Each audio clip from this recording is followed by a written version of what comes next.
Hey, movie fans, and welcome back to another episode of the Uncharted Media Podcast. This is, believe it or not, episode 50. Woo! Woo! We actually made it this far. Yeah, dude, it's incredible. I mean, we've had our bumps, our fair share of notches in the road, Reschedulings. but scheduling issues, and whatnot, and a hurricane decided to come attack you. For those of you okay. wondering why we didn't have an episode last week, I'm in the Florida area. We had this thing called the Hurricane Dorian, which, thankfully for most Floridians, it did not hit us. It was way off, but be thinking about the Bahamas, be praying for the Bahamas. They got absolutely hammered by Dorian. But I was unfortunately working for 12 hours at a time and was not actually at home by a computer for us to record. And also I was more or less on lockdown with Dorian. So we're just like, let's push things back. But we're back for a very special 50th episode. Josh, to be honest, it doesn't even feel like we've made it to 50. It feels like just like last week that we just started this. Yeah, like it's so funny too because despite the scheduling issues, despite everything, like it still feels like hanging out every week. Like, all right, cool. So Tuesday is my day. Tuesday nights are my night with my bud. Yeah, and I like that it doesn't. I don't see an end to this anytime soon. One of the things we'll talk about in our main discussion is ideas that we have pitched or we have for future episodes, just to kind of give you a peek behind the curtain of things that I'm really looking forward to talking about for discussion, just to have for podcast episodes. We're not going to run out of ideas anytime soon. So, yeah, hopefully you're not sick of us by now because we're not going anywhere. It was me. So with Dorian pushing us back a week, we have 2 weeks of news to catch up on, but thankfully, I guess, it's kind of been a slow 2 weeks for movie news. Yeah. But before we get into the actual news, we have some trailers to discuss. So first off, we'll talk the second. There's already been a teaser for this, but we'll talk about the second trailer that came out for Taika Waititi's new film, Jojo Rabbit. Now, Taika Waititi is one of the best comedy directors out there. He did Thor Ragnarok. He did one of my favorite comedies, What We Do in the Shadows. He did another one called Hunt for the Wilder People. He's a great director. So Jojo Rabbit kind of revolves around this 10-year-old boy that really, really wants to be a Nazi and has an imaginary friend, Adolf Hitler, played by Taika Waititi. What'd you think of this new trailer, Josh? If you didn't tell me that it was Taika Waititi directing it, I would have thought it's a Wes Anderson film. I thought the exact same thing. This feels so Wes Anderson to me. But like the comedy is much faster and it pops and it's very Taika Waititi, but it's done very in that color scheme and just the kind of off-brand that Wes Anderson is known for. But it looks like a lot of fun, honestly. So something with Taika Waititi movies is they're always really, really funny, but they kind of use humor to deflect some form of pain or sadness. Like, Thor Ragnarok is a lot of fun. It's just a rollicking good time. But from a subtext, there's a lot of sad things that happen in Ragnarok, too, of Asgard gets destroyed. Literally everything gets taken away from Hulk. Taika Waititi really strives with this, like, wide range of emotions, of mostly comedy, but comedy with real struggle and pain. I love What We Do in the Shadows, but there's some actual, we're not really delving too deep into this movie, but there's some heavy stuff that's alluded to in the movie, and I think that's going to be on display big time here in Jojo Rabbit this looks like it's going to be a lot of fun from a humor perspective, but with something as heavy as a topic as Nazis and Hitler, I think this is going to be a very more complex movie than he's done in the past. I would agree, and even to the extent of the fact they kind of reveal that his mom is in the trailer. They reveal that his mom's hiding Jews, and he starts to fall in love with one. Which so the only knock I will have against this trailer is you stole a joke from Robin Hood Men in Tights. Which one? Of, you could say it. What am I? A Jew? Bless you. You stole that from Men in Tights. A Jew? See, but No. I thought they were ripping off Twilight. No. Which I thought was hilarious. I'll just put a Twilight reference right there. No, that was a Men in Tights joke. So I'm going to be perfectly honest. I think this trailer kind of calmed some nerves that I had about this movie and some reservations, actually. So everyone knows that listens to this podcast how much I love Taika Waititi. The first trailer, I thought it was entertaining, but I still had this worry in the back of my mind about Taika Waititi playing Adolf Hitler, like this really bad dude being played up for comedy, which I know has been done before. And I've seen some really great interviews with Taika basically saying, how do you destroy someone that's pure evil is you make fun of them. How do you make something not scary is you make fun of it. I didn't know going into it that, maybe I just didn't read up on it, I didn't know that Hitler was going to be an imaginary friend for this boy. Knowing that it's not a real Hitler, it's weird to explain, but knowing that it's not a real representation of Hitler, but it's what this boy's brain is thinking is Hitler, makes it an easier watch for me, if that makes any sense. Yeah. I don't know. I just had this reservation of just like, you still got to be really careful with this movie because you're trying to make a comedy with Nazis and Hitler, and if anybody can do it, it's Taika Waititi. But knowing that it's kind of have this like really out there type of humor and really imaginative humor, like mixing imagination with real world, I think could be a good blending at least. Well, and I think, and I know I said that it looks like a Wes Anderson film, but I think it looks like a Wes Anderson film as a positive. Like, not that he's trying to rip off Wes, but like it's gonna give it this whimsy and otherworldliness that's gonna make it fun, but also very serious. Yeah, Wes Anderson also has that. Like, I love Grand Budapest Hotel. That's a very positive and upbeat movie, but also underneath the surface layer of the movie is kind of this sadness and real raw emotion to it. Oh, absolutely. And all of Wes Anderson films do that. Exactly. And I kind of get that from this too. It's just like, this is a very delicate balance, but if anybody can do it, it's going to be Taika Waititi. Oh, absolutely.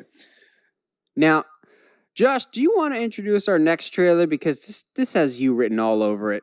Bad boys, what we gonna do? What you gonna do when I come for you?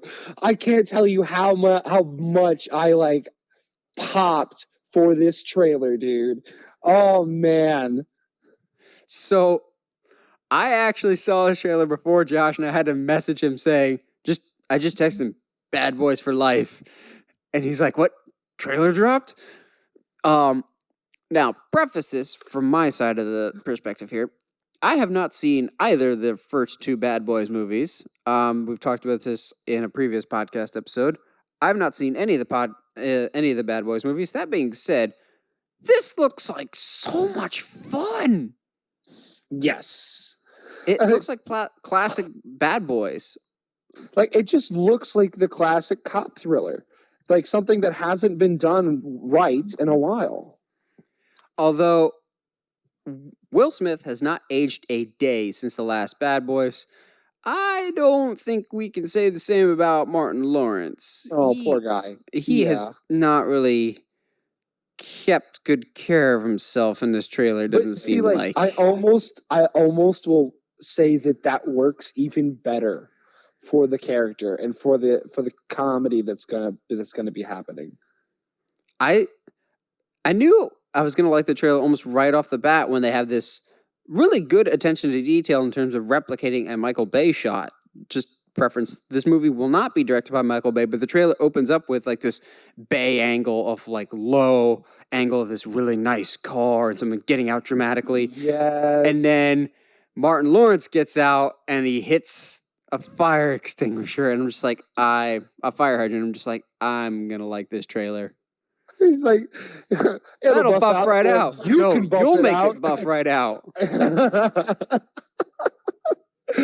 Gosh, it's gonna be so much fun, man. I'm really excited about it. Although that, to me, the best line of the trailer is when they're driving in the mall and Martin Lawrence holds up his badge. He's like, "Yes, we're black and we're cops. Don't worry, we'll pull ourselves over later." I love it that they got the one of my favorite characters, especially from 2, is the police commissioner, I guess is his title. Oh, was he the one that was drinking Pepto? Yeah, and he's like screaming obscenities halfway through the trailer in his office. He is one of the most entertaining parts about Bad Boys 2, outside of the main 2 characters, and I'm really glad that they were able to bring him back. Yeah, see, as someone that hasn't seen either of them, I was just like, oh, it's the guy from Memento. Yes. But having not seen any of them, this seemed like a lot of fun, and even though it's not directed by Michael Bay, it still feels like a Bad Boys movie. It feels like a Michael Bay movie, even if it isn't. Yeah, absolutely. Which is gonna be really interesting because I really enjoy Bad Boys 2, and I didn't really realize somehow until like my 6th viewing or whatever that it was a Michael Bay film. As much as we like to bag on Michael Bay, a broken clock is right twice a day, and every once in a while, Bay can really hit some good ones if he really wants to. If he's got this small little strike zone that if he gets a ball right down the plate, it's a good pitch for him. Yeah, I agree. So it'll be interesting to see, with Michael Bay not directing this one, what is going to be different.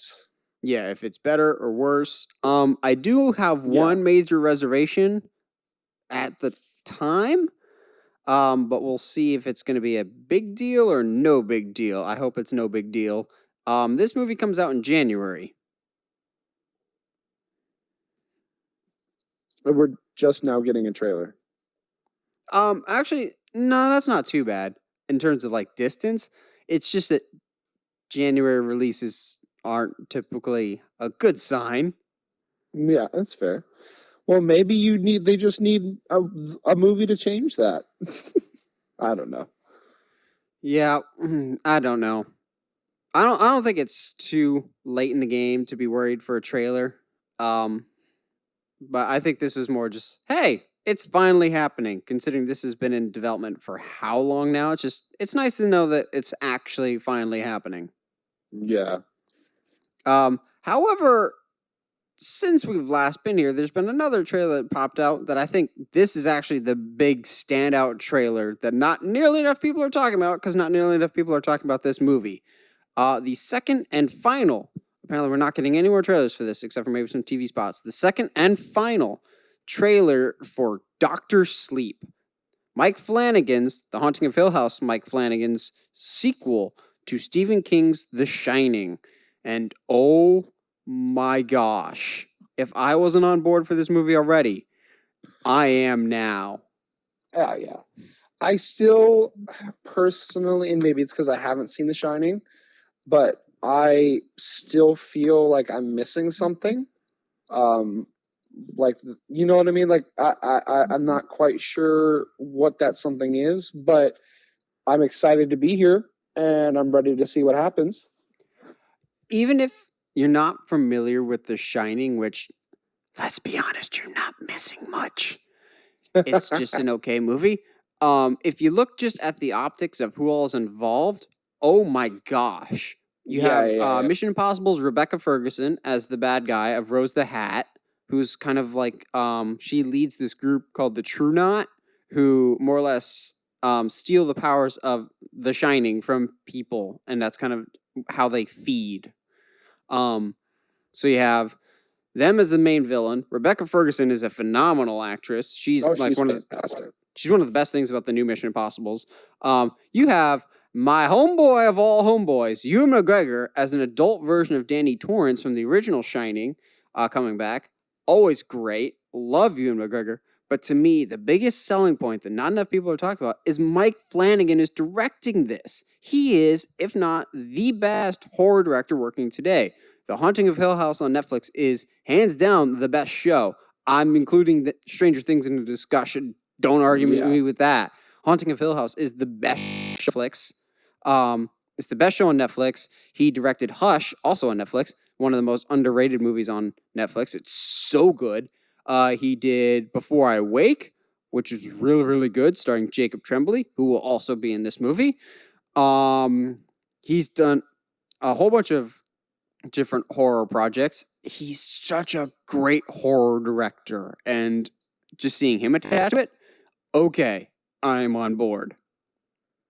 Yeah, exactly. It's like I said, I don't really know much of the background information, but that doesn't matter because I'm going to put my butt in that seat and I'm going to watch it. What I think is cool is I've followed some of the making of for this movie so far and some of the production stuff. And I follow Mike Flanagan on Twitter, and he occasionally updates progress on this movie. So this is obviously going to have some tie-in with The Shining. He said that there's not a single shot of the original Shining in this movie. It's all recreations that they themselves have painstakingly done. Jeez. So, like, that shot of Danny in flashback when he's on the tricycle looking back, that's not from the original. That's something they recreated. Door 237 opening up, the twins, all that. That's recreated for the movie painstakingly to match exactly what Kubrick did. That's pretty cool. Yeah, I love behind the scenes stuff from Mike Flanagan. If it's just his attention to detail is unparalleled. It's fantastic. Like, but after this, I gotta send you. There's a great video that I've seen. Remember that one episode of Haunting of Hill House with the incredibly long takes? Yes. They basically break down how they did that, and it's so fascinating to watch. That's super cool. So that's about it for trailers, but we still have a lot of other interesting news, including one that just kind of recently slid across our quote-unquote news desk, if we had one.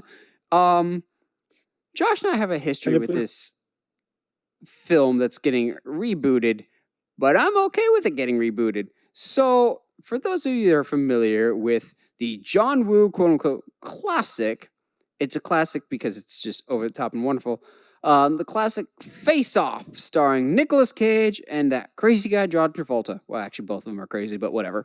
Faceoff is getting a reboot, and I'm all about it. So, do you think that kind of movie can work in today's time? I still think it could. It all depends on who your pairing is. Because part of the appeal and why it's had such a lasting impact, even if it's more from a humorous aspect nowadays, is the main characters of Nicolas Cage and John Travolta more or less trying to out-cheesy each other. So, you gotta, if you're gonna reboot this, you gotta have two actors that can really play off each other incredibly well and could be each other. Yeah, I can see that. So then that would be your question. The question then, who do you pair? Ryan Reynolds and Ryan Gosling. Really? You don't think that they look too much alike? That's the point. I guess. Or someone suggested, and I was just like, oh, yes, please. Ryan Reynolds and Hugh Jackman. Oh, that would be great. Oh, that would be just way too much fun. I do have one slight concern in the back of my mind, just because I know how Hollywood works. They'll be like, yeah, Face Off was great because it was a body swapping movie. They swapped faces. Well, this time they're going to swap bodies somehow, and Kevin Hart is going to swap bodies with The Rock. Oh, okay, because, we haven't seen that before. That's exactly why I'm afraid it's going to go that route. Yeah. I can definitely see it. You know what? I want to see, like, maybe Ryan Reynolds swap. He's a recurring theme, I guess. Ryan Reynolds maybe swap with Chris Hemsworth. Okay. I just want to see Chris Hemsworth in more stuff besides Thor, and just once. I would like him to have a successful film that's not Thor, because he's tried a couple times and it has not gone well for him, but I love me some Hemsworth. He's a great guy. And his comedic timing is way better than I think anybody gives him credit for. Yes. That being said, he's got to get a better agent in terms of the comedies that he ends up being attached to. Yeah, I agree. But are there any other pairings that you would like to see if and when this face-off happens? And how do we get Nicolas Cage back? I don't know why. I mean, I know why this pairing is in my head, but Vin Diesel and Bradley Cooper would be hilarious. Interesting. I feel like we're just taking pairings from other movies and putting them in this. But no, that could be interesting. I mean, honestly, I would pay to see Robert Downey Jr. and Chris Evans. Yes. Except it's not Robert Downey Jr. It's Robert Downey Jr. from Tropic Thunder. Oh no, he's playing a dude. He's wearing the face of a dude that's wearing the face of another dude disguised as another dude. Jeez. I would pay to see that. That'd be great. And so one description that's always been so oddly specific that I kind of want to see it happen is, this is way back in the recesses of my brain, but I remember watching years ago, Jeremy Jahns reviewed season 2 of Sherlock, and when he was describing Moriarty and how he talked, he described him like Castor Troy from Faceoff, the brother. He's like, "Hey, bro," and I was like, that's kind of is how he talks. Now I want Andrew Scott as the evil brother in Face-Off. I would be so down for that. And maybe Benedict Cumberbatch swaps faces with Tom Hiddleston. Oh, jeez. That would be hilarious. Right? I think there's an endless amount of face swapping possibilities here. Exactly. I think it's just, you just got to do what's gonna be the funniest, while still also being a good action movie, because the original Face-Off is funny now because of Nicolas Cage and John Travolta, but it's got some great action because it's John Woo, and also we need some doves up in here. Yeah, So then I got to fall back on the section of your question that I didn't touch on. Do we think that Nicolas Cage is going to come back, or John Travolta? What would you see them do? Like a very, very small cameo? Maybe he's like an inmate with somebody else, because I don't think he dies. I can't remember. Yeah, I can't remember either. But it would be kind of cool if. I don't want them involved in the main story, is I think my main point here. But, no, I don't want John Travolta anywhere near a leading role. No, he can go away. But it would be funny for them to, if anything, like have them in a cell, just chilling or something. Yeah. Just more Nicolas Cage, please. Yes, please. So, this next story I'm a little bit conflicted on. It's good news for most people. I'm still cautious about it, to be honest. And that is the Alicia Vikander Tomb Raider that came out maybe a year or two ago. I can't remember at this point. It has officially now gotten a sequel. That is great. It didn't make a ton of money, but it made its money back, and I think it made a little bit of money. And it's scheduled for release in 2021 with Alicia Vikander returning. This is great. My only reservation, and I'm actually going to put this on record now, this movie will come out before the Uncharted movie. Well, yeah, because the Uncharted movie can't seem to get off the ground. Yeah, the Uncharted movie is scheduled for Christmas 2020. So theoretically, it's supposed to come out before this movie. Considering this has a director already and a main actor that's attached, that's twice as much as Uncharted does. So while I'm excited for this, I didn't actually see the first Tomb Raider. I heard it was fine. I still am more familiar with the Angelina Jolie ones, which I think are very underrated. I like those. They're fine for their time. Yeah, and I haven't. They're okay. But I also haven't seen the new one yet. It's on this new Plex thing that I've gotten recently. I'm gonna be able to watch I'm gonna be able to catch up on so many movies. Oh my goodness! But Thank goodness. yeah, no, like Brightburn's on there already. Like all kinds of stuff is on there. You can avoid Brightburn. I'm gonna watch it anyway. Let me live, Harold.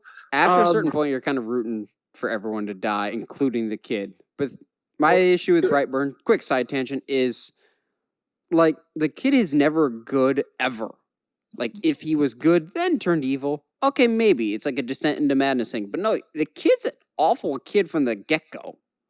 Yeah. And the parents are just dumb. Well, but also they don't go all the way with the Superman analogies. But that's a review for another day. Yes. Regardless, crap, I don't even know what we were talking about before. Tomb Raider. Got it. Okay, but I'll watch it again and kind of see if.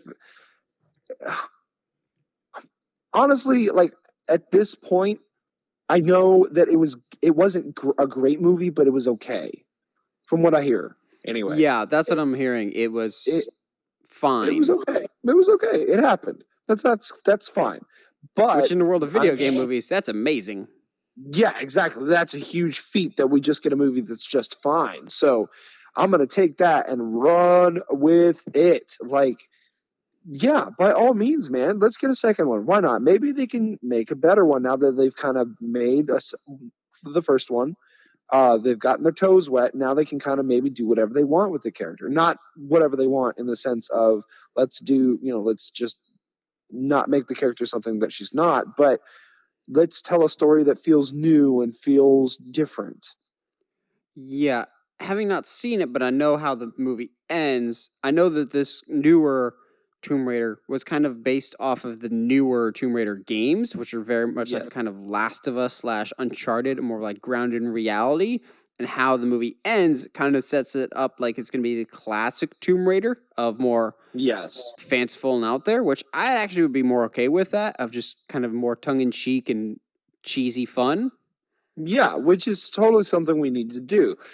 However, I will harken back to your point of that coming out before Uncharted. If they do that, I can totally see people being like, oh, they're just when they see Uncharted, just being like, oh, they're trying to make a male Tomb Raider. That is literally what Uncharted is, though. Kind of. I know. Uncharted has always had those comparisons, though. Exactly. But so I don't think it's going to be a big issue, because Uncharted has always had those criticisms, except I think Uncharted is way better than any of the Tomb Raider games, but... Well, yes. Because Nathan Drake is a more well-rounded character than Lara Croft, but that's just my opinion.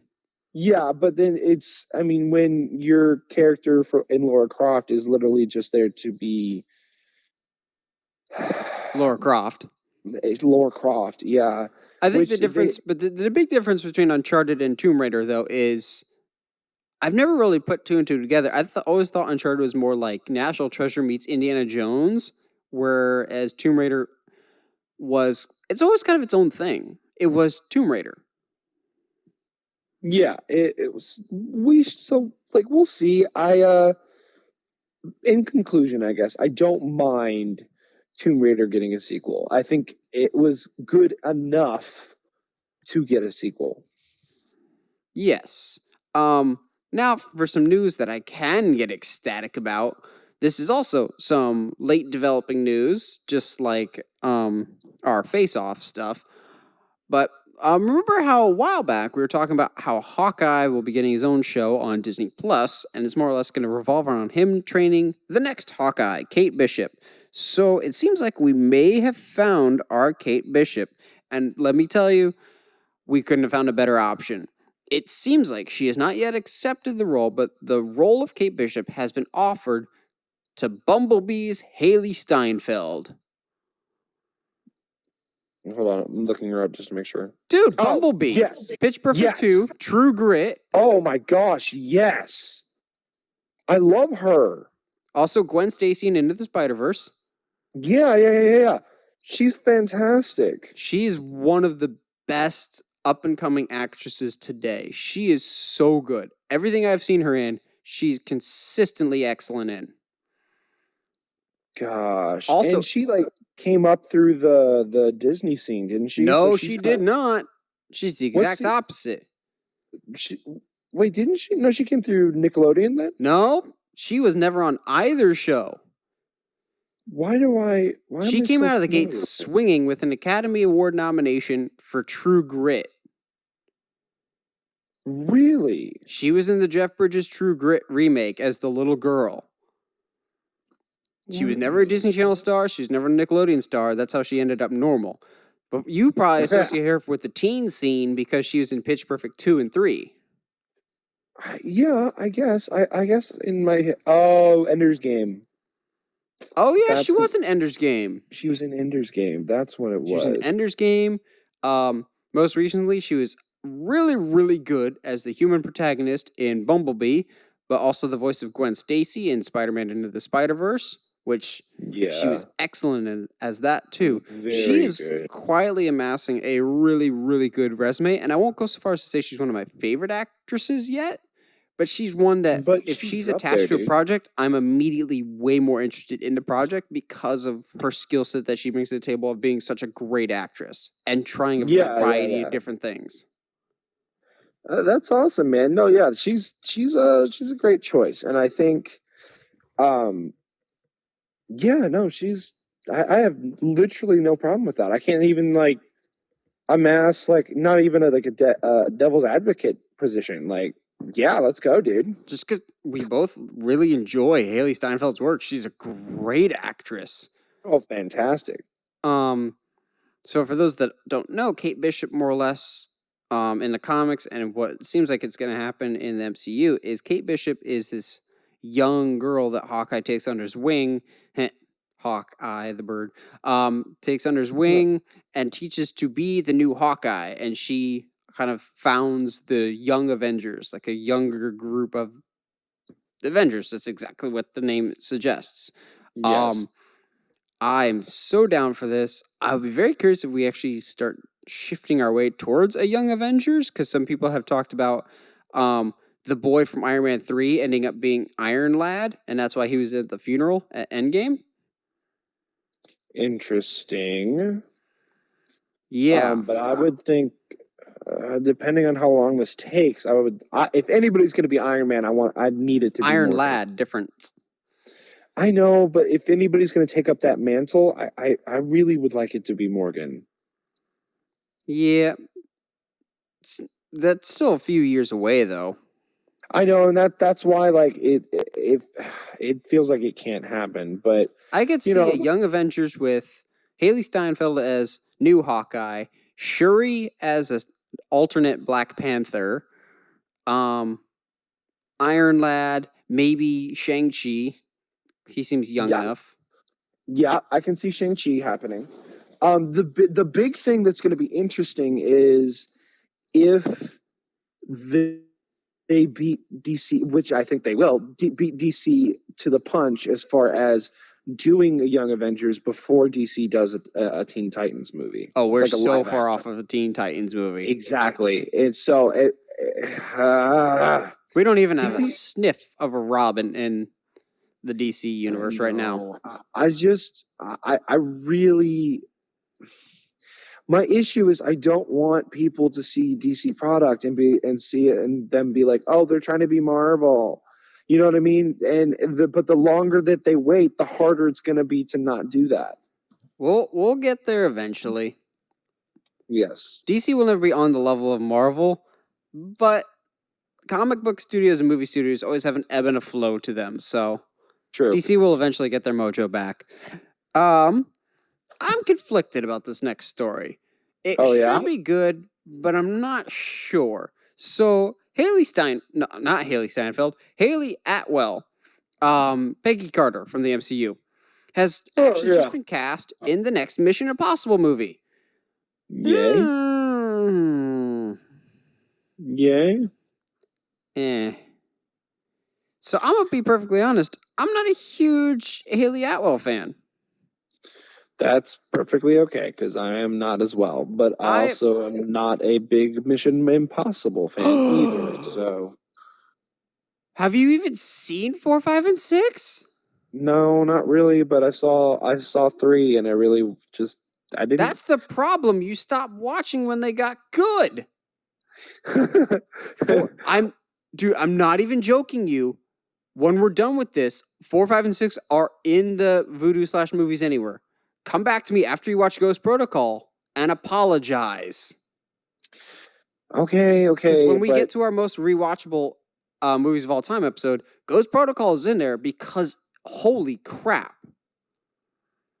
So we'll see. Okay, look, dude. I know you.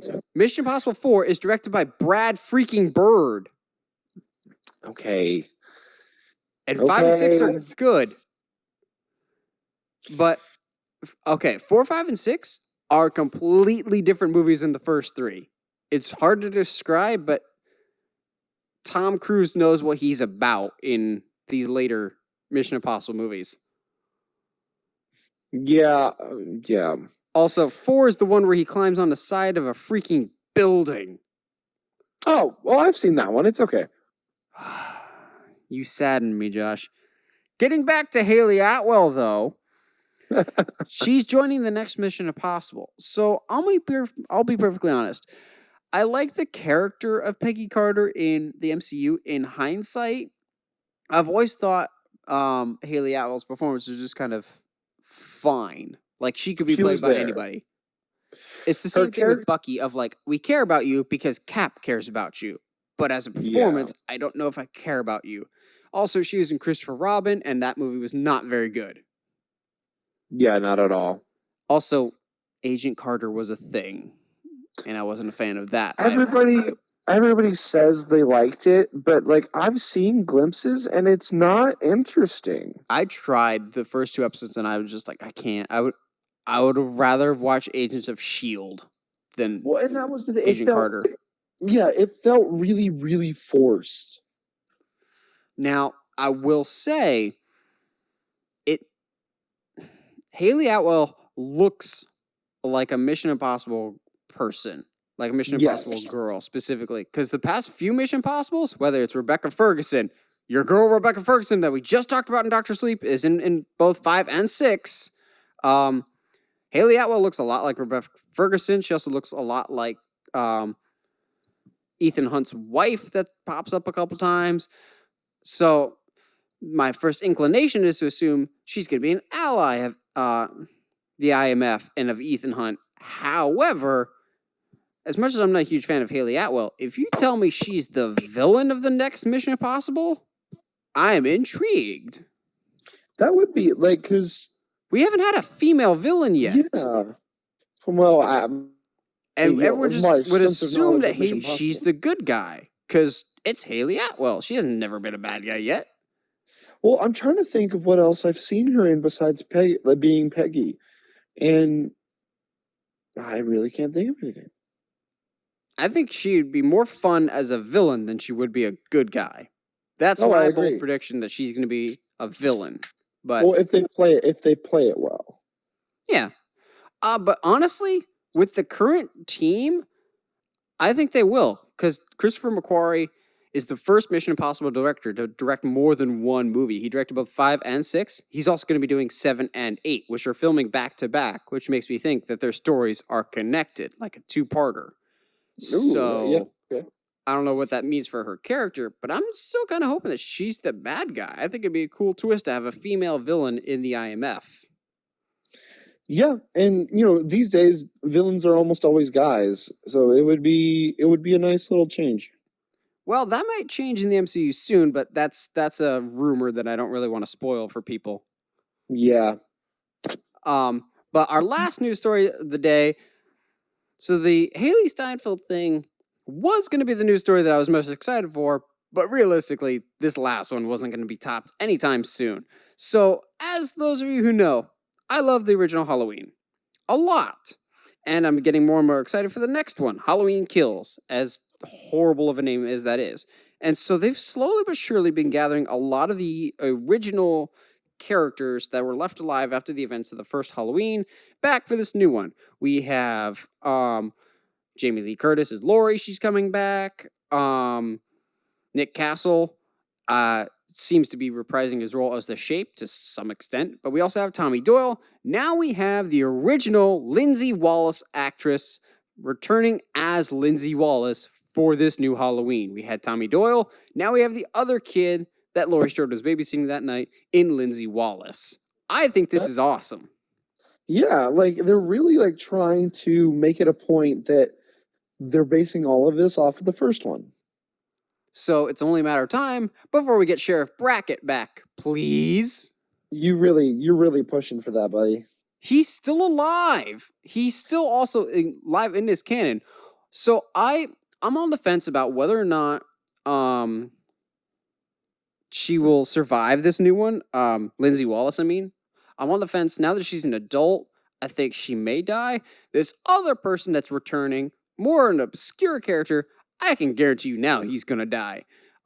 So Lindsey Wallace is returning, but we also have a more obscure character from the original Halloween in Lonnie. So Lonnie was one of the bullies that picked on Tommy Doyle that knocked over his pumpkin. But also, his friends dared him to go up to the Myers house, and when he starts knocking on the door, Loomis says, "Lonnie, get your butt away from there." Like, it's a really deep cut for Halloween fans. But as one, I appreciate that they're really digging deep into the source material and getting even really hardcore Easter eggs back for this new movie. It shows to me that they're written and made for fans of the original. So here's what I think is going to happen. You ready for this? Never. Yeah, because we both know my movie pitches are always spot on. How's that Tom Hardy as Wolverine thing going? It's gonna happen. Anyway, I think that they're bringing people back, but they're basically putting a list up of bodies because of Michael's I didn't get you the first time. And like, okay, well, Laurie beat me again. All right, fine. Maybe I'll show I'm actually smarter than everybody thinks I am, and go after all these people. And so start with the bully, then she'll go to somebody a little bit closer to Laurie, and then a little bit closer to Laurie, like by relation wise, just to finally try and have that final showdown with Laurie, like final showdown. I just think it's super, super cool that we're bringing back all these old characters.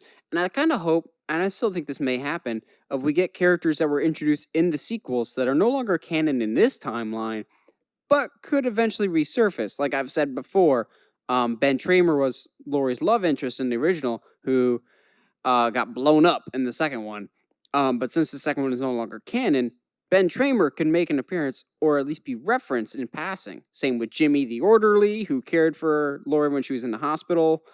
What I would like, and I can absolutely see this happening, is since they're filming Halloween Kills and Halloween Ends back to back, and we know it's more Halloween Ends is officially going to be the end of the Michael and Laurie storyline, I would like for Halloween Kills to end with some kind of draw between Laurie and Michael.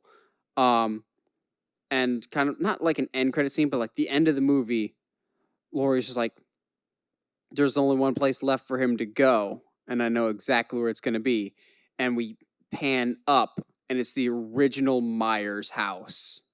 Ooh. Something that was absent from the first one, but you can't tell me that we're not going to see it again in these next two ones. Because as much as Michael Myers is iconic and Laurie Strode's iconic, the Myers house is just as iconic as a location as Haddonfield is. Just the city as a whole, specifically the Myers house, you have to show it at some point.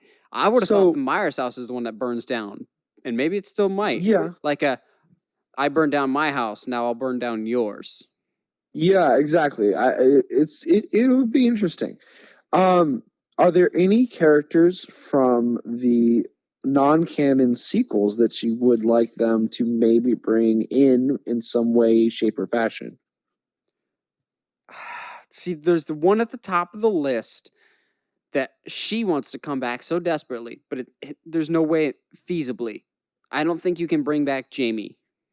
Yeah, I agree. Because the whole crux of her in the sequels was we couldn't bring Jamie Lee Curtis back. So here's Jamie Lee Curtis's daughter. But in this movie, we have Judy Greer being Jamie Lee Curtis's daughter and a granddaughter. Exactly. Maybe Rachel, who babysat Jamie. You can kind of shoehorn her in somehow. I think that'd be tricky. Sheriff Brackett's always the top, but if you can't get him, maybe the sheriff from 4 and 5, Sheriff Meeker. He was a really good follow-up to Brackett. Yeah. He actually played a little bit better with Loomis than Brackett did. But the hierarchy for me is always Ben Tramer, Jimmy the Orderly, Brackett. Loomis, they said, died off-screen. If you're going to reference Loomis in this next one, though, please get a better voice actor to be him, because good grief, that guy sounded nothing like Donald Pleasance. Yeah.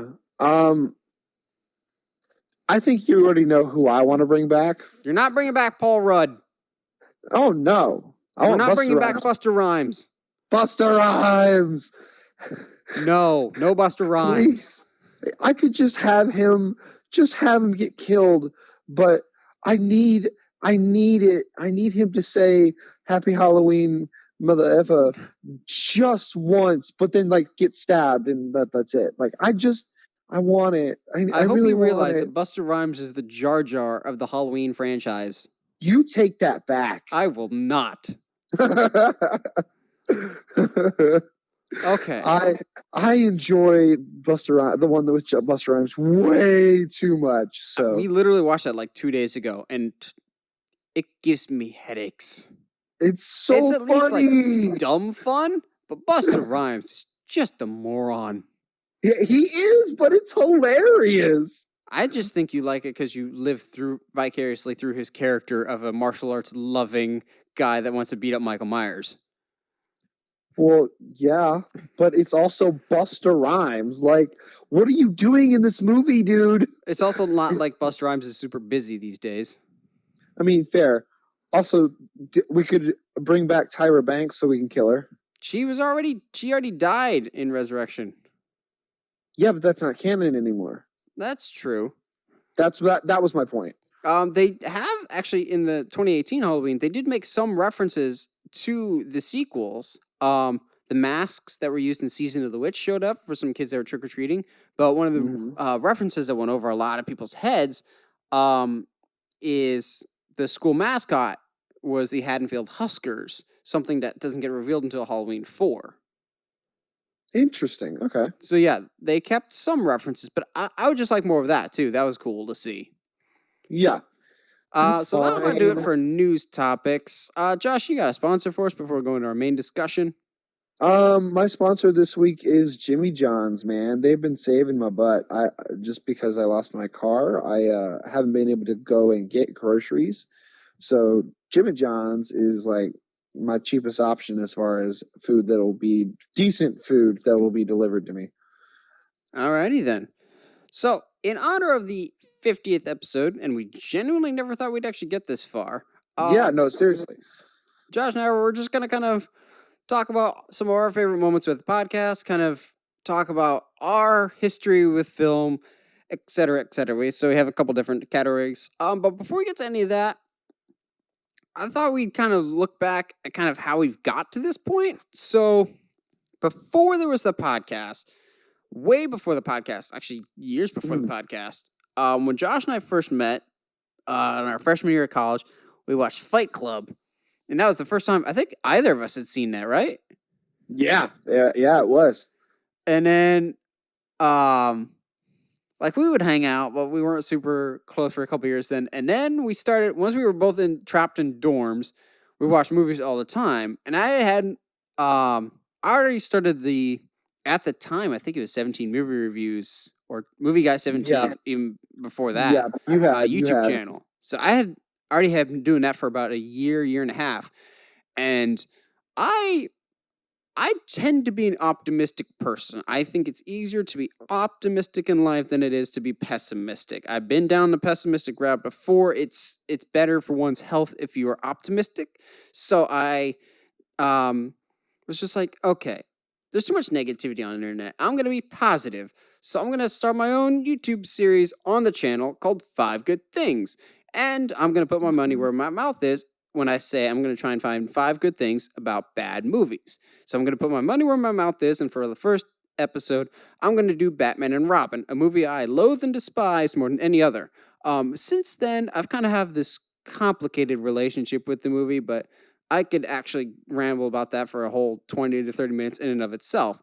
But I did a couple of those by myself, and then I think, Josh, you approached me about, I want to do one with you. Yeah, I was like, hey, this is really fun. You and I both like have a weird love of terrible movies. Most notably starring Nicolas Cage. Yeah, absolutely. Have me on for one, and like let's just have fun. Like, do you remember what the first one was that you were on? I don't. I feel like it was like it had to be a Nicolas Cage movie. I don't know if it was Nicolas Cage or not, because we did a whole month once of one episode a week of different Nicolas Cages. We did Ghost Rider: Spirit of Vengeance. We did we do Left Behind? I think we did Left Behind. Did. Because that was the one that we were blown away where Nicolas Cage is actually like acting his ass off. Yeah, he's the best thing about that movie. And everything else is awful, but wild. I don't remember the first one I'm on, but all I remember is we filmed the first one, and like as soon as you hit the record button to turn it off, both of us just kind of went, that was a lot of fun.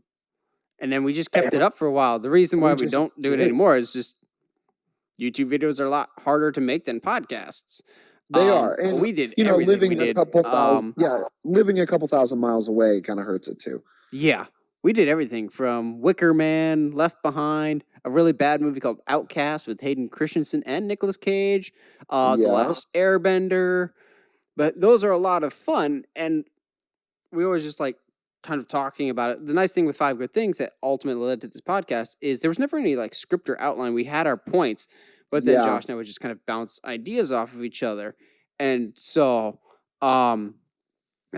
maybe about 2 years ago, I started really getting into podcasts, like hard. So I know I'm a couple of years behind on that trend, as everyone now listens to podcasts. But nowadays, it's rare for me to listen to music. I listen to podcasts a whole bunch more. So I'm just like, I have an audio and video background. I'm going to take my own stab at this.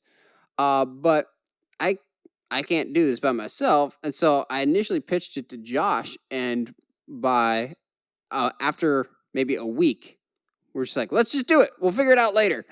Like, there wasn't much of a planning period. It was just like, hey, Josh, I'm going to do a podcast. We're going to start doing it next week. Does it sound good? Sure. Yeah, I remember I was like, well, what do you want to talk about? Like, I'll come up with a list. Okay, cool. How are we going to record it? I think like the day before we were set to record our first episode, we were still trying to figure out how to record it, how to do both of us on at the same time. And I mean, even we still really haven't perfected 50 episodes in, we're still struggling with that. Oh, dude. But like we're getting closer to a point where we both feel comfortable with the quality of it. And that's what I like, is it still feels like a learning. I still feel like I'm learning with this, and there's still room for improvement. If I ever feel like there's not room for improvement, I don't think I want to do this anymore. Yeah, absolutely. I mean, the only thing that's consistent about our podcast is I never know what I'm talking about. That is so true. And that's not because I can sit here and say I'm so busy, blah, blah, blah, blah. But in a weird way, it adds to our dynamic. You're the one that knows everything, and I'm the one that's learning literally every episode. We'll go with that. I think when I was trying to decide how I wanted the podcast to lay out, at the time I was binging a lot of Mr. Sunday Movies podcast that he does. That's his format is more or less exactly how we do it, because I liked how he did his format of first half is news topics from the past week, and then The other one is some topic that relates to something in the world of movies at the time for that week. It's like, okay, I like talking about movie news topics, but I don't want to do something that's solely devoted to that. Or discussions, I don't know if I want to do a podcast solely devoted to just that. So let's kind of combine the two. That way we can talk about new stuff for as much as we want and general discussions for as long as we want. So that's kind of how that came about. And I remember our first one was video game movies because for Uncharted Media, which was the name of the YouTube channel, still is, and for the podcast, obviously, it's like because I am a big fan of Uncharted, naturally. No way. So it's just like I think that's only fitting that since the podcast is Uncharted Media, the YouTube channel is Uncharted Media, we need to talk about video games and movies since it's going to be a movie-related podcast. So we've just kind of gone from there. Well, and the big thing too was I think you had just finished, like, you had done a binge of all the Uncharted games, and I had just finished the new God of War game. Yeah, I think you just finished God of War. I'd always doing Uncharted. It brought up the conversation of, because I think you asked me at some point during the process of just like casually talking, but like still planning on the pod of like, hey, what do you think there could ever be a God of War movie? And I was like, well, let's make that the first topic. Like, and if anything, this episode has always, this podcast has always felt natural for both of us. I think. I mean, definitely for me, but I think that's part of our chemistry is it's always just felt like two best friends talking about movies. Yeah. Like, I never worry about time because we consistently hit around an average. Yeah, because we have a feeling for the flow. Yeah, so I've also split into some other sections of stuff that kind of want to rehash some of our favorite moments, like some of our favorite movie news that has come out that we were able to talk about, some of our favorite discussions / episodes, since episodes typically revolve around a discussion. Some of our biggest swings and misses when we come to predictions, and then I kind of want to talk about some things that we may have planned down the pipeline for you guys, just to kind of say, hey, we've made it this far. This is the things that we're kind of looking ahead, because we're always looking ahead for this. So for favorite news topics, I always really like when the big stuff happens. As much as the Sony thing infuriates me and raises my blood pressure, I like that I have a healthy outlet that I can get that out of my system.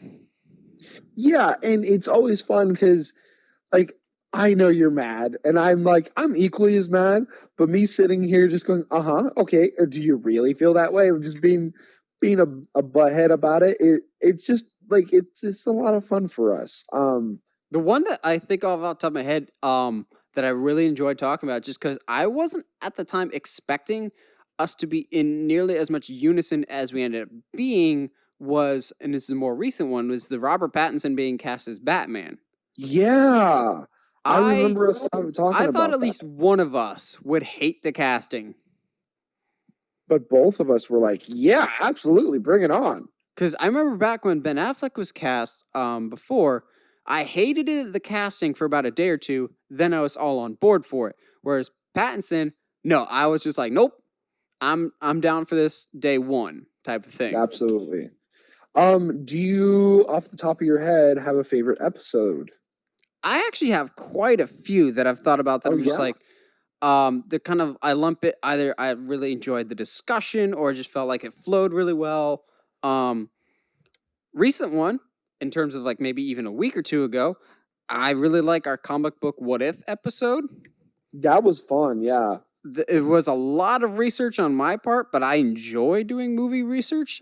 I always have at least one or two movie-related books that I'm reading. Currently, right now, I'm reading about the making of the Shawshank Redemption, which is fascinating. Oh, nice. But I always like those like what if questions or just researching into topics. That was a ton of fun to do. I hope to do more of those in the future. Maybe not specifically comic books, but just more what if scenarios in the world of movies. Casting the Batman, where we more or less took a look at the upcoming Matt Reeves Batman movie and just kind of looked at what characters we think should be Oh, in the that movie was and who should be those characters, I that was so much fun. always like fan casting with you, because if you remember, Josh, this is gonna go in the Wayback Machine, but while back before a WrestleMania, I think back when Josh and I were first in college, we actually made a video where we're just like, if WWE superstars were DC characters, who would they play? And it felt I a lot like remember that for me. this. Yes. I always love fan casting, and if I could fan cast with somebody else and kind of bounce ideas around that'll never actually end up happening, I like any of the episodes that we really get our creative juices flowing. But also, side tangent, my favorite thing by far about doing the podcast with you specifically, Josh, is when you were so vehemently against something and you're just like, no, this is a bad idea. I hate it. This, that, and the other thing, it's dumb. And then I come in with being a devil's advocate, just going, well, here's why it could work. Yada, yada, yada. 5 minutes later, Josh is going, yeah, okay, that doesn't sound too bad when you put it like that. I'll hop off my soapbox. And like you come full 180. That's like my favorite thing to do on the podcast. Because yes. like when I'm upset and I don't like something, I'm very like, no, like nothing will change my mind, and you just have this way of being I like walk you off, talk you off the ledge type of thing. Yeah. I've taken professional communication courses. Yes. My personal favorite episode is our first one. The video game movies one? Yeah, and a part of that was because it felt like the start of a new adventure. It felt like something you and I hadn't done before, but also something that we had always done. It just felt like it. I never experienced something like that before, honestly. It was really, really, really cool. I think the preparation that goes into the podcast, as opposed to when we did 5 Good Things, or even, like, I will still occasionally make YouTube videos, not as often as I should, because I quite enjoy that, but the preparation for that is different than a podcast. Podcast is we kind of, well, I keep track of notes throughout the week, and then we just kind of try.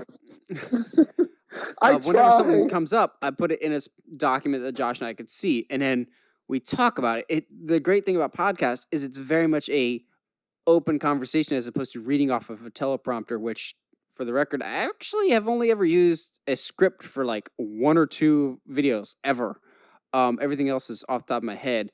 But what I like about podcasts is it is something different for the two of us. It's very much just conversational as opposed to these are the things that we have to hit. Yes, we still have things we have to hit in terms of news topics or discussions, but it's still much more open-ended. It's more of a freeing thing. Like you always talk about, it's like just 2 guys talking to each other. That's what I really enjoy about this aspect of it. No, I completely agree. I got a couple others. Another fairly recent one, but now that I think about it, this is a few months old. The first series that we did, honestly, when we looked at all the different phases of the MCU leading up to Avengers Endgame, and then we had the Endgame itself episode. We did 1 episode about Phase 1, 1 episode about Phase 2, 1 episode about Phase 3. Spoiler alert, that may not be the last time we do phases. We'll talk about that in a little bit. I like, and I wanted to start doing it more, of actually like planning episodes out long term of this is what I want to do here. And I've already started to think about it for a project that I'll talk about later when we talk about future episodes.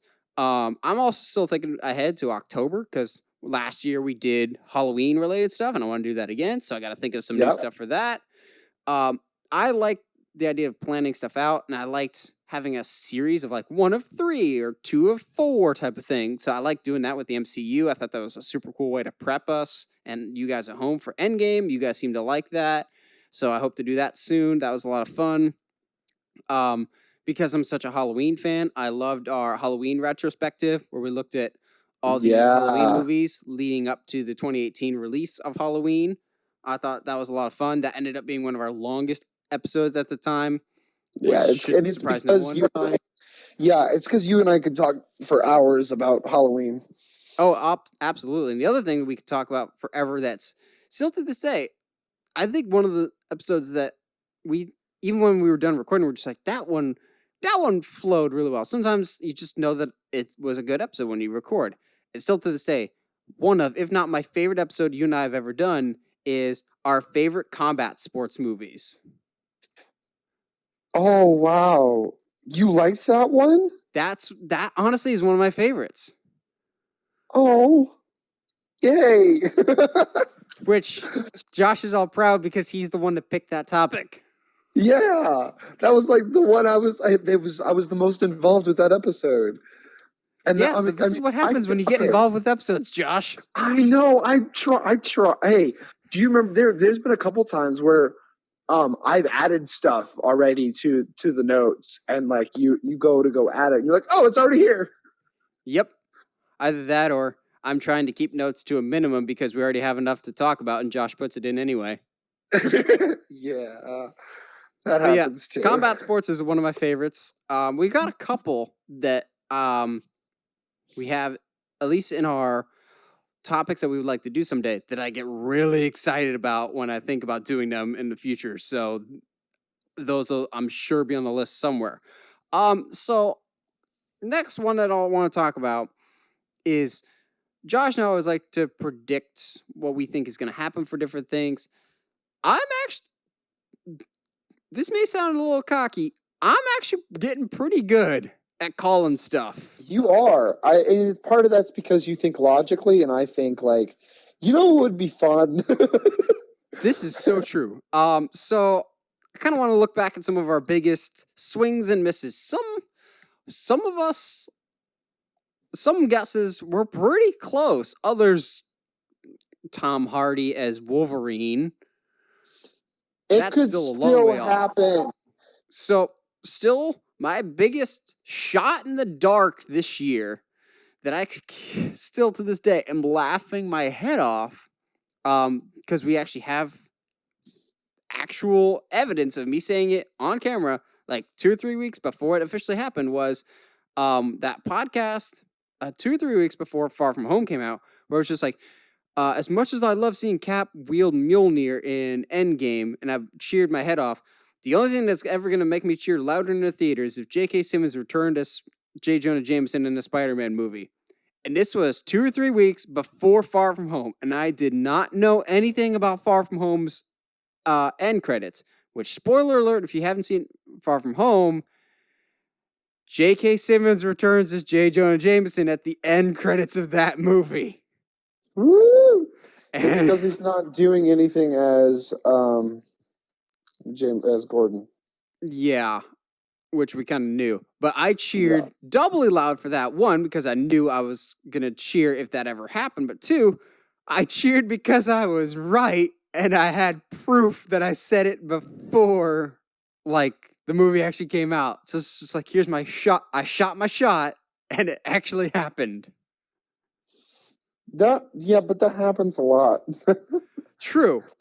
Not to pat myself on the back, but when Spider-Man first signed with the MCU, I actually called that in my predictions video a few months before the deal got made. And I was like, Sony's still going to own the character, but they'll partner with the MCU. And it ended up happening a few months later. However, I'm not spotless. I said that Lion King would be the highest grossing movie of this year. That's not going to be the case. Yeah, no, unless Star Wars pulls off something really magical. But I don't see that happening. It might, dude. It might. You never know. Which reminds me, Josh, thinking back to our 2019 prediction, I do believe it was you that said the number 2 highest grossing movie behind Lion King was going to be Detective Pikachu. Look, I don't need this kind of negativity in my life. Which is funny because I still haven't seen it. The first 15 minutes are fantastic. Yeah. So, and then the rest of the movie happens. Here's the thing. I'm wrong most of the time. Yes. I just like to throw fanciful ideas out and hope that they happen. Yeah, very, very true. And I'm sure before we do our 2019 recap, we will go through all the predictions that we made for this past year, and we will point out all the things that we got right and all the things that we got wrong. We're not going to just be like, hey, look at all the stuff that we called that we were right about. Also, I called it. Oh, wait, nope, I can't tell you that because Josh is watching that movie currently.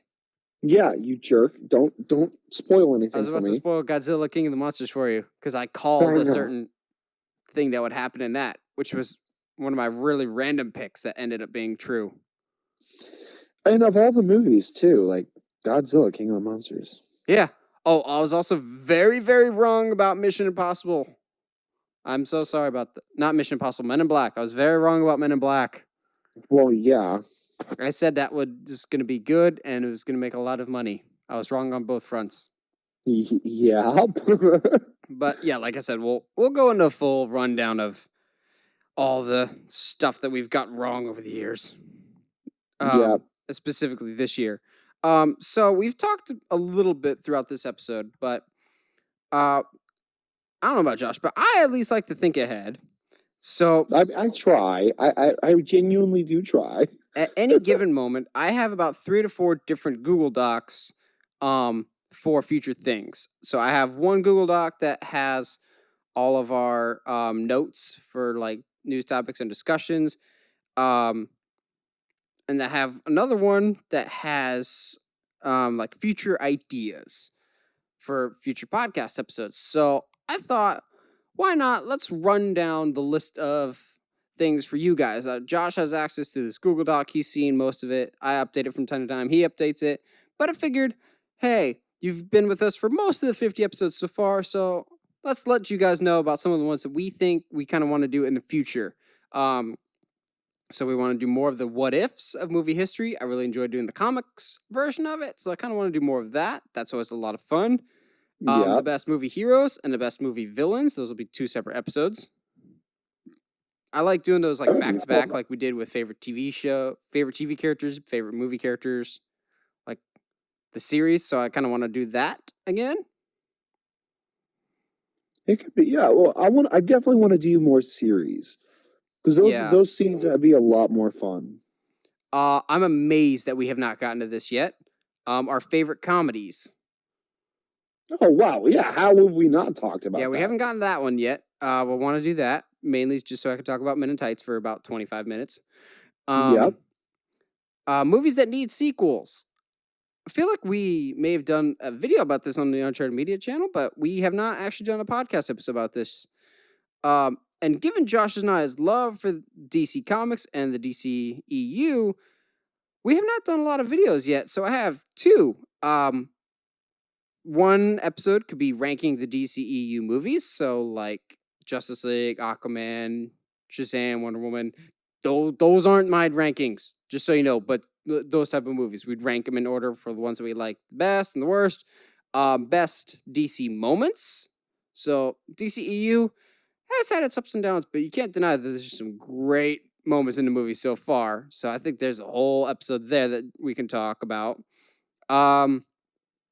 For one that's a little out of our normal sphere of comic book, we do a lot of comic book ones, so I kind of want to expand our horizons a little bit. I want to do best musicals at some point because you may not know it, but Josh is actually a big fan of musicals. Go away! Don't out me like this. You have said it on the podcast before. Yeah, but I have a reputation to uphold at this particular moment. Uh-huh. So, what's your favorite musical? Well, let's save that for a podcast episode. And okay? there is a right answer. No, there's not. Yes, there is. It's Singing in the Rain. No. Since it's normally a 2-man group, whenever we record this podcast, I want to do best duos. So that could either be TV or movies, just so we can talk about Sean and Gus from Psych more often. Yep. We have done underrated actors. I don't know what. No, we haven't done underrated actors. We've done our favorite actors. We haven't done underrated actors. Yep.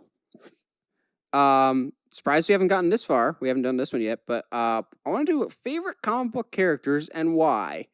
So. Ooh, that's dangerous. I know. Me, it would just be raving about 3 characters basically, but I could talk about those characters all day. Best movie robots, I think could be a lot of fun. Whether you talk about like R2D2 or iRobot or anything in between, that could be a lot of fun. Ranking the Star Wars movies, all of them, not just the anthology, but Rogue One and Solo and everything in between. I think that could be a lot of fun, including the Star Wars theme, though. Just like how we did MCU Phase 1, Phase 2, and Phase 3, I want to do the same thing with the Star Wars trilogy leading up to Rise of Skywalker. So one episode is about prequels, original trilogy, and sequel trilogy type of stuff. That'd be fun. I had this idea while watching Hugo. We want to do an episode about best movies about movies. So movies like Hugo, The Disaster Artist, Tropic Thunder, Singing in the Rain. Okay. Most rewatchable movies. So these are movies that aren't necessarily our favorites, but we can put on whenever and we'll just watch it gladly just because we've seen them so many times and they're so enjoyable. So How to Train Your Dragon 1 and 2. Anyway. And it's only a matter of time before Josh brings that up because it's the running joke that Josh has to bring up. We need a jar of every time you mention it, you need to PayPal me $0.25 or something. Oh, man. And we have like a special PayPal account just for... And every time I mention Iron Giant, I'll return $0.25 to you. Yes. Oh, I like this deal. But the thing is, I can restrain myself. You're going to owe me so many quarters. Can you, though? Yes, and with the amount of quarters that you are going to pay me, I can get you that How to Train Your Dragon pillow. Oh, okay. Well, hey now. Hey. Don't tempt me with a good time. And then the last one of ones that I have actually marked down, but I'm always coming up with other random ones, is best theater experiences. So, the growing trend with movies is like you have to be there opening night because there's this different atmosphere. It's kind of similar to the midnight showings back when midnight showings were a thing. Rest in peace, midnight showings. And I've had some fantastic times with group environments in the theater. I'm sure Josh is very, very similar. So sometimes I have better memories of the experience than I do with the movie itself. So I figured as a movie fan, that's part of the experience. So I kind of want to talk about that. Off the top of your head, Josh, you got any other ones that you would love to see us do someday that we haven't already? It'd be interesting. They're so throwaway, but it might be fun to rank wrestling movies. Not like The Wrestler, but like movies involving wrestlers. Or, yeah. I think you know what I mean. Yeah. Like, not necessarily about wrestling, but like wrestlers that were in movies type of thing. Like Rock, Batista, Cena. Triple H. He wasn't in any movies ever that were worth watching. You sure about that? He was only in like 3 movies. None of which are worth watching. Like I said, a lot of them are going to be throwaways, but it would be interesting to see what all's out there. Very true. I'm wondering how we could do this, but maybe like a versus type of thing. Okay. I don't know how we would do it, but I like those type of videos for me personally that I would like to watch. I always think about what me as a viewer would I partake in, whether it's podcasts or videos or whatever else, would I like to enjoy. That's what I would like. That's what I always hope to put out to you guys that are listening to us, and we always appreciate that you do, because honestly, we're just 2 idiots that like to talk about movies, so I'm amazed anybody that listens to us. But I always like to think about what I would like to listen to. So if you guys have any ideas, be sure to let us know. I would love to hear from you guys in terms of what you would like for us to go over, whether it's like a versus, more what ifs, if you have any series in particular you would like us to cover, let us know. Absolutely. Any other closing thoughts or ideas for future episodes, Josh? No, man, I'm excited to keep this up and keep doing what we do, man. It's always the best part, one of the best parts of my week. Well, here's to another 50 episodes and more. Well, if you like what you hear and you want to hear more, subscribe to us on whatever audio platform you're listening to us on, whether that's iTunes, Spotify, Google Podcasts, or YouTube. And if you're not already, subscribe to us on YouTube at Uncharted Media. And as always, stay sharp, movie guys and gals.